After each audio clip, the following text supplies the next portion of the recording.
এই 15 দিন পিতৃপক্ষ চলছে, মানে আমাদের পিতৃপুরুষের জন্য এই 15 দিন রাখা হয়েছে।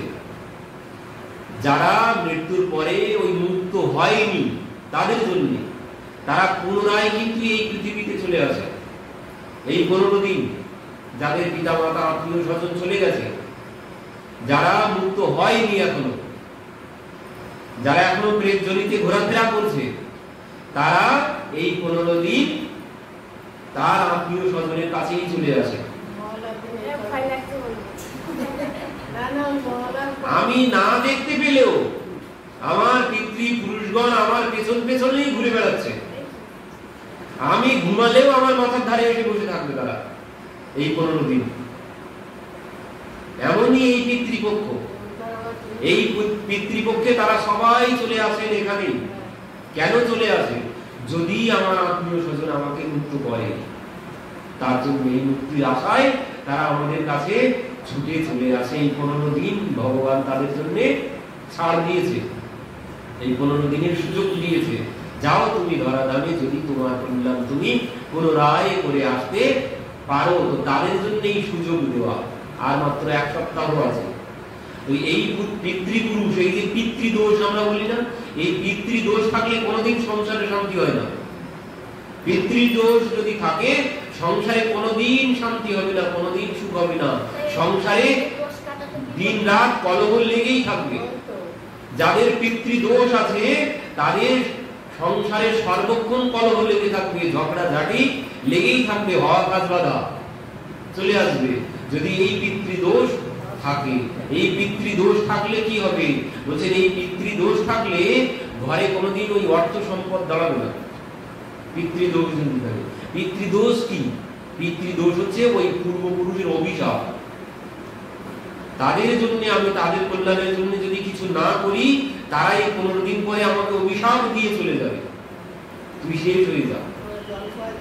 তারা অভিশাপ দিয়ে এই 15 দিন পরে ওই মহালয়ার দিন চলে যাবে। কিন্তু তারা এখন সবাই আমার পেছন পেছন ঘুরে বেড়াচ্ছে। 15 দিন পরে মহালয়ার দিন তারা সবাই চলে যাবে।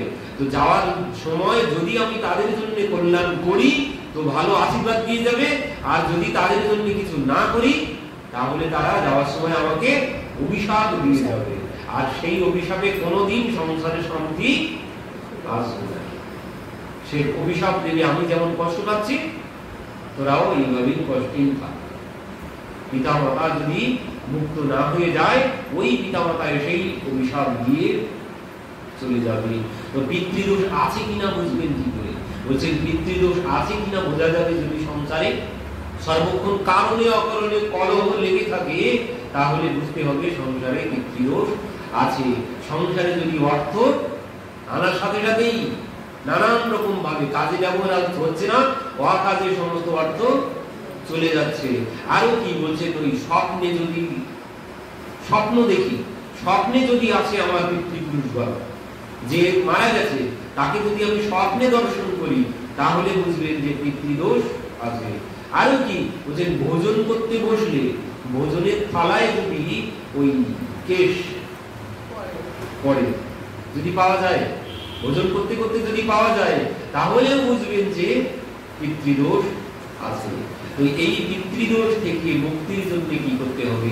বলছেন এই পিতৃদোষ থেকে মুক্তির জন্য এই 15 দিন তাদের মঙ্গলের জন্য দান করতে হবে, তাদের মঙ্গলের জন্য ভাগবত কথার ব্যবস্থা করতে হবে, তাদের মঙ্গলের জন্য তর্পণ করতে হবে, তাদের মঙ্গলের জন্য ব্রাহ্মণ বৈষ্ণব ডেকে তাদেরকে ভোজন করাতে হবে, তাদেরকে দান দক্ষিণা করতে হবে। আর কি করতে হবে? ওই যে কাক, কুকুর, বুঝলেন এই সময় কোনো সাধারণ কুকুর ঘরে আসে না, এই সময় কোনো সাধারণ কাকও ঘরে আসে না। বলছেন যারা আসে সব আমার পিতৃপুরুষগণ, ওই বেশে, কাকের বেশে না হলে কুকুরের বেশে তারা আমার কাছে আসে। তো তাদেরকে ভোজন করাতে হয়, কাককে, কুকুরকে, পিপিলিকাকেও চিনি দিতে হয় এই পিতৃপক্ষে। এমনকি কুকুরের মাছদেরকেও ভোজন দিতে হয় এই পিতৃপক্ষে, গোমাতাদেরকে ভোজন করাতে হয় এই পিতৃপক্ষে। করলে কি হয়? এই পিতৃদোষ চলে যাবে। আর কি করতে হবে? বলছে তর্পণ করতে হবে তাদের উদ্দেশ্যে এই 15 দিনের মধ্যে। এখন ওই গয়ায় গিয়ে দেখবেন এখন মনে ফাঁকা নেই, এই 15 দিন সবাই তর্পণ করছে। আর কি বলছেন, গয়ায় না যেতে পারো, এখানেই বাড়িতেই নদীতে না পারো পুকুরের জলে তর্পণ করতে হবে। মহালয়ার দিন আমাদের দিকে হয়, বলছেন মহালয়ার দিন না, এই 15 দিনই দিতে হবে তাদের উদ্দেশ্যে, এই 15 দিন তাদের উদ্দেশ্যে তর্পণ করতে হবে। বললেন তর্পণ যদি না করতে পারো, বলছেন তাদের উদ্দেশ্যে স্নান করতে গিয়ে জল দান করো, তাতেও তারা আশীর্বাদ করবেন যদি তাদের উদ্দেশ্যে জল দেওয়া হয়। শ্রাদ্ধ মানে কি? শ্রাদ্ধ মানে শ্রদ্ধা, তাদের উদ্দেশ্যে শ্রদ্ধা জানানো। আরো বলছেন তাও যদি তুমি না করতে পারো, বলছেন তাদের উদ্দেশ্যে যদি 2 ফোঁটা চোখের জল ফেলো, তাহলেও তারা তোমাকে আশীর্বাদ করবে, তারা আশীর্বাদ করবে। তাদের জন্য যদি 2 ফোঁটা চোখের জল ফেলতে পারি, তাদেরকে স্মরণ করে, যারা আমাকে ছেড়ে চলে গেছে, আমার পিতা মাতা ঠাকুর দাদা ঠাকুরমা, তাদেরকে স্মরণ করে 2 ফোঁটা চোখের জল ফেললেও তারা আমাকে আশীর্বাদ করবে। তো এই সময় কি করতে হবে? বলছেন সব থেকে ভালো কাজ কি? সব থেকে ভালো কাজ বলছেন তর্পণ করলেও সবার কল্যাণ হয় না, সবার কল্যাণ হয় বলছেন এই ভাগবত দিয়ে তাদের উদ্দেশ্যে। এই পিতৃপক্ষে যদি পিতৃপুরুষের উদ্দেশ্যে ভাগবত দেওয়া যায় 7 দিনে, তাহলে সব থেকে বড় উপকার হবে, তারা সবাই উদ্ধার হয়ে যাবে। পিতৃপুরুষগণ তারা উদ্ধার হয়ে যাবে, তাদের উদ্দেশ্যে 7 দিনে ভাগবত কথা দিতে হবে। কারণ তর্পণেও সবাই উদ্ধার হয় না। সেই গোকর্ণ ধুন্ধুকারীর জন্য তর্পণ করেছিলেন না গয়ায় গিয়ে, তো ধুন্ধুকারী কি বললো? বলছে আমার জন্য যদি 100 বার গয়ায় গিয়ে পিণ্ড দাও, তর্পণ করো, আমার উদ্ধার হবে না। তো তাহলে কি করবো? তখন ওই সেই সূর্যদেবের আরাধনা করলেন গোকর্ণ। সূর্যদেব বললেন তোমার ভাইয়ের মুক্তির জন্য তুমি ভাগবত যজ্ঞ করো, সপ্তাহ ভাগবত যজ্ঞ। তো সেই গোকর্ণ সপ্তাহ ভাগবত যজ্ঞ করলেন ভাইয়ের উদ্ধারের জন্য। তো সেই মহাপাপী গোকর্ণ, ধুন্ধুকারী মহাপাপী, সে উদ্ধার হয়ে গেল এই ভাগবত কথা শ্রবণে। বলছেন সব থেকে কল্যাণকর কাজ হচ্ছে পিতৃপুরুষের উদ্দেশ্যে ভাগবত দেওয়া বাড়বে। এটাই হচ্ছে সব থেকে কল্যাণের, এতে সবাই উদ্ধার হয়ে যাবে। এই ভাগবত কথা যদি তাদের উদ্দেশ্যে দেওয়া হয়। আর এই 15 দিন পর মানে মহালয়ার দিন, মহালয়া মানে কি আমরা একদিন জানতাম, মানে আমরা অনেকের ধারণা মহালয়া মানে পূজা এসেছে তাই মহালয়া। মহালয়া পূজার সঙ্গে মহালয়ার কোনো সম্পর্ক নেই। বলছেন এই পিতৃপক্ষ, এই পিতৃপক্ষে যদি আমি এদের উদ্দেশ্যে কোনো কর্ম করি, তাদের উদ্দেশ্যে যদি ভাগবতের ব্যবস্থা করি, তাহলে কি হবে? তারা মহা আলয়ে চলে যাবে। মহা আলয় মানে কি? ভগবত ধামে চলে যাবে তারা। আমার পিতৃপুরুষগণ ওই দিন মহা আলয় মানে ভগবত ধাম গমন করবে, তাই তাকে বলা হয় মহালয়া। পিতৃপুরুষগণ সমস্ত কর্ম থেকে কর্মবন্ধন ছিন্ন করে তারা ওই পরম পদ পেয়ে যাবে যদি তাদের উদ্দেশ্যে এই ভাগবতের ব্যবস্থা করা হয়।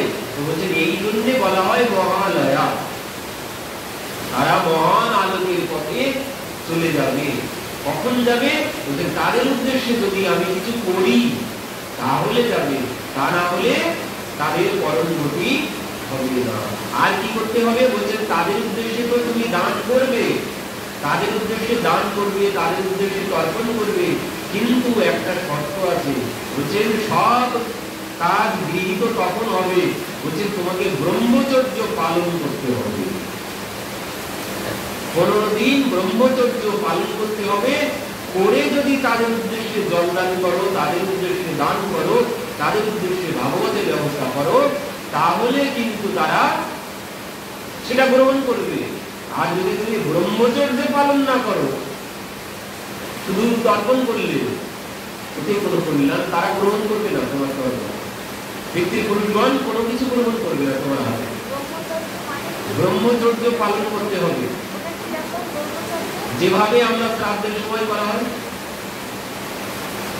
অত কঠিন নয়, অভ্যাস করতে হবে না। বলছে নিরামিষ ভোজন করতে হবে। নিরামিষ ভোজন করে স্ত্রী সঙ্গ করলে হবে না, এক শয্যায় আলাদা শয্যায় শয়ন করতে হবে, নিরামিষ ভোজন করতে হবে। চুল দাড়ি কাটলে হবে না, তেল মাখলে হবে না, সাবান মাখলে হবে না। যেভাবে আমরা ওই পিতা মাতার শ্রাদ্ধ পালন করি কিছুটা ওই রকম, তবে অতটা কষ্ট নয়। ব্রহ্মচর্য পালন করে তাদের উদ্দেশ্যে তর্পণ করতে হবে। এই 15 দিনের মধ্যে যদি 15 দিনে 15 দিন করা যায় তো আরো বেশি ভালো। পিতৃপুরুষগণ দুয়ার ভরে আশীর্বাদ দিয়ে যাবেন যাওয়ার সময়।